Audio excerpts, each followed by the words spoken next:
প্লাস্টিকের যে এটা আছে না, হাওয়া গ্লাস করেছে না, ওই হাওয়াটাই ঠেকে গেছে। এখানে আছে না নিউটনের তৃতীয় গতি সূত্র আছে না, প্রত্যেক ক্রিয়ারে অনেক ক্রিয়া আছে, অনেক ক্রিয়া করতেছে জলটা পিছনে ধাক্কা খেয়ে ফিরে আসতেছে। তাই তো না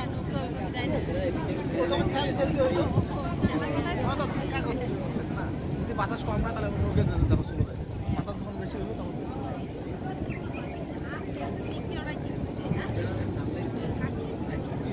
তো সাজাতে হবে,